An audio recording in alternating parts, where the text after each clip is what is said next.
Today we are going to study Cryptococcus. Hello friends, I'm Dr. Falguni Malhotra, Assistant Professor. We are going to study this topic in detail, which is one of the most common cause of encephalitis, um, in fungal cause of encephalitis in immunocompromised patients.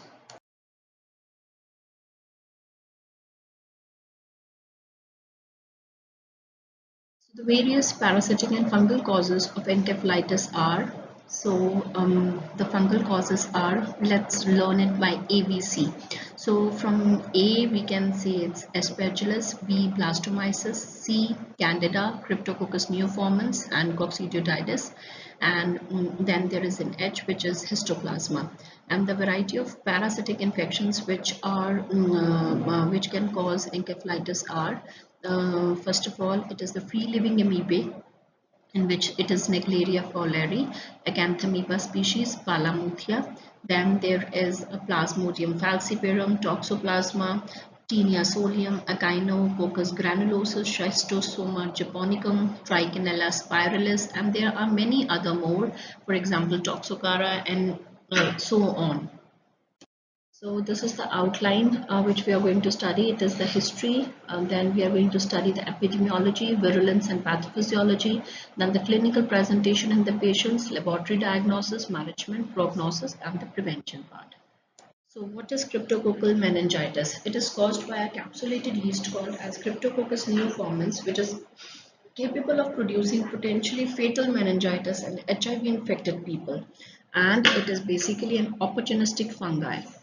So it has got a long history. In 1894, a 31-year-old woman from Germany, there was a large ulcer over her tibia and there are enlarged lymphatic glands. On autopsy, multiple abscesses in lungs, spleen and kidneys, bones and skin were observed.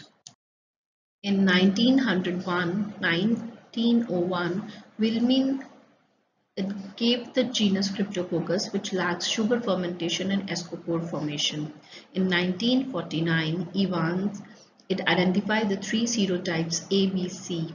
In 1951, Emmons it described that Cryptococcus neoformans can be their biggest source is from soil, pigeon nests, and their droppings.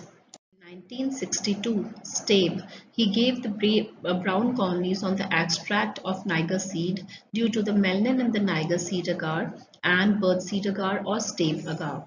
In 1976, Won Chung it described the 2A and alpha stage, sexual stage of basidiomycete, which is called as Phylobasidiella neoformans.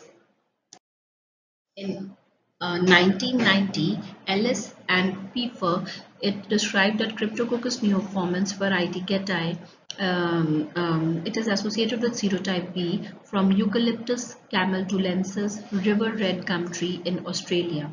In 2003, the entire genome of Cryptococcus neoformans was sequenced.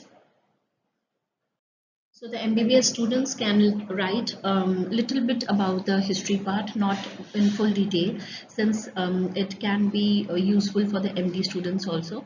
So basically, the Cryptococcus, there are two species, that is Cryptococcus neoformans and Cryptococcus getae.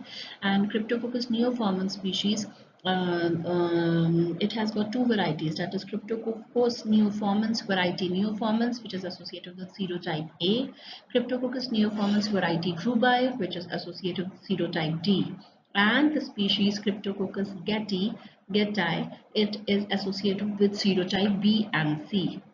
So Cryptococcus has got two species, neoformans and getae, whereas neoformans has two varieties, that is neoformans and grubai, and they are associated with the various serotypes A, B, C, D respectively. Most of the laboratories basically do not routinely distinguish between the types and report all the isolates of the Cryptococcus neoformans. Whereas a Cryptococcus getae is not associated with HIV, it usually causes infection in an immunocompetent individuals.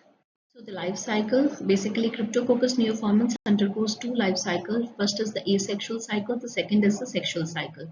Here we can see that by simple budding, by the asexual method, it reproduces by simple budding. That is, there is a formation of the bud, and when the bud grows and it reaches the size approximately double to the size or equal to the size of a mother cell, it divides, it separates from the mother cell, resulting in a simple budding. So it is recovered from the environment and the human infections. The second, so the sexual cycle, in this there is a conjugation between the two mating strains, alpha and A, that is basically are haploid yeasts. When this the mating occurs, it results in the self fusion, resulting in a formation of an haploid blastospore, or that is called basically resulting in the cell fusion, sorry, basically resulting in the cell fusion, resulting in a formation of a dikaryon. And in the laboratory on non-enriched media, that is the Hay infusion agar, we can here the sexual cycle can be seen, and the temperature needed for it is less than 37 degrees centigrade, and minimal exposure is required, water exposure is required, along with environmental PCO2 concentrations, as well as Cryptococcus basically undergoes the asexual, that is by simple budding, and sexual cycle by conjugation between the two haploid yeast cells strains, that is the A and the alpha. Now the epidemiology part.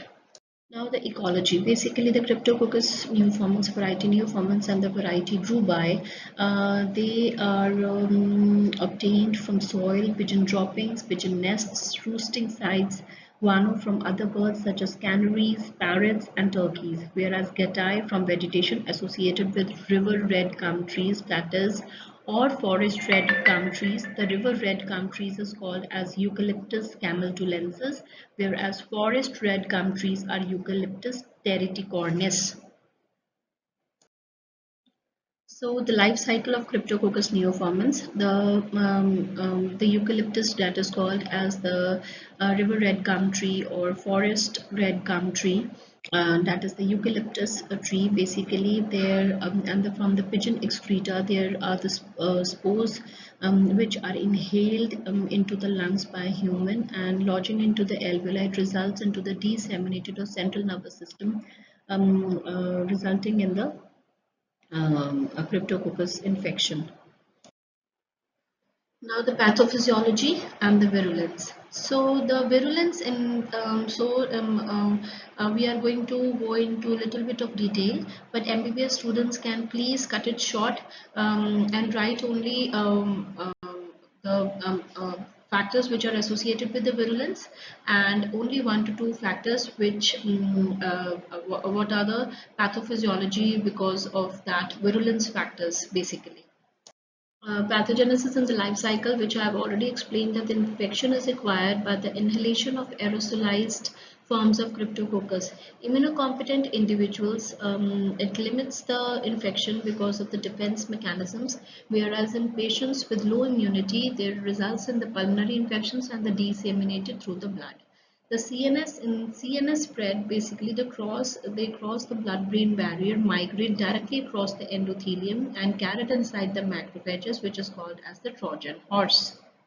Here, this is a diagrammatic representation in which the yeast cells crosses the blood-brain endothelium. The yeast cell, when present or engulfed in a macrophage, it is called as the Trojan horse, and which in turns crosses the blood-brain barrier endothelium. The yeast cells can also directly can cross the blood-brain endothelium both ways. So the classic virulence factors of cryptococci are: first, the polysaccharide capsule; second is the melanin production; third is the growth at 37 degrees centigrade; and fourth is the extracellular enzymes. Glucuronooxylomenin and galactooxylomenin. These are basically constitutes the polysaccharide capsules, and mutants which are without capsules are less virulent. So polysaccharide synthesis and capsule size are increased additively by physiological concentration of carbon dioxide, limitation of ferric iron, and addition of serum. So this contributes. So MBBS students can skip all this detail and can write only the polysaccharide capsule and hence the strains with capsules are more virulent than the mutant strains without capsule.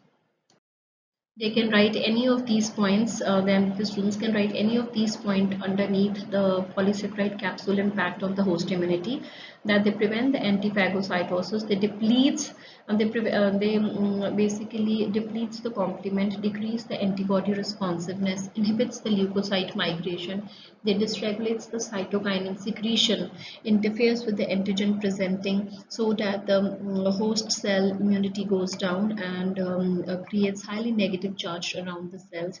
They also extrudes itself into the intracellular environment with potential local toxicity for cellular organelles.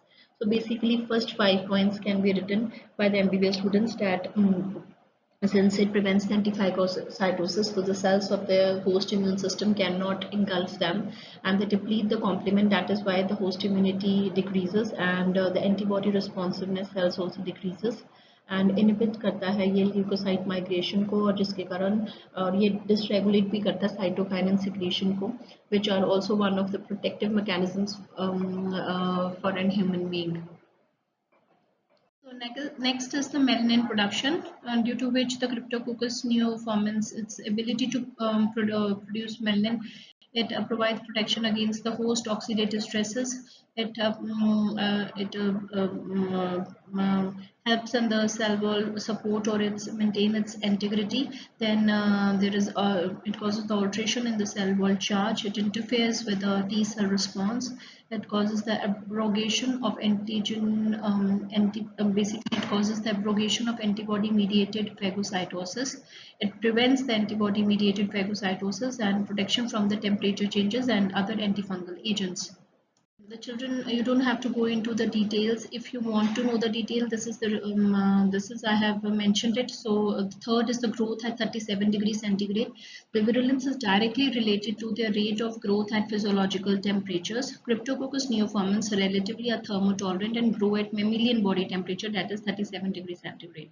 The varieties Getae and neoformans are more sensitive to higher temperatures than variety Drubai, and at 40 degrees centigrade the strains of Getae and variety neoformans will lose the viability within 24 hours. That means they are not basically thermotolerant to the higher temperatures and hence it will lose their viability.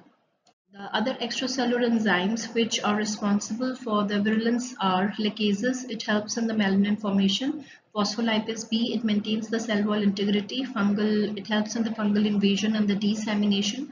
The urea is the most important. It causes the hydrolysis of urea to ammonia and carbamate and enhances the ability of Cryptococcus neoformans to invade the central nervous system. So to elaborate these risk factors, immunocompromised individual can be result of aggressive chemotherapies, organ transplantation, HIV infection, cirrhosis, diabetes, Cushing syndrome, sarcoidosis, chronic leukemia, lymphoma, and those patients who are undergoing the treatment with glucocorticoids. So now the clinical presentation. Clinical presentation. First of all, the patient can present as a meningoencephalitis. Second, the primary pulmonary cryptococcosis. An immunocompetent host may present asymptomatically, that is abnormal findings on the chest X-ray taken for the other reasons, while the symptoms can be cough, chest pain, sputum production, weight loss and fever, and hemoptysis. Skin, the lesions can appear as acneiform lesions, purpura, papules, vesicles, nodules. They can be in a form of tumors, abscess, ulcers, superficial granulomas, then the plaque resembling ecchymosis, sinus tracts, herpetiformis, molluscum contagiosum like lesions could also be observed. The lesions occur in disseminated cryptococcosis. There can be ocular palsies, which is under vaginal involvement.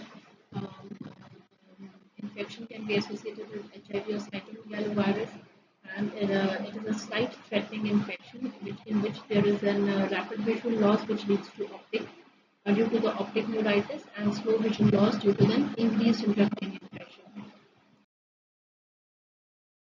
Because of the problem in uploading a video, I have created a second part. Please, students, go through the second part also.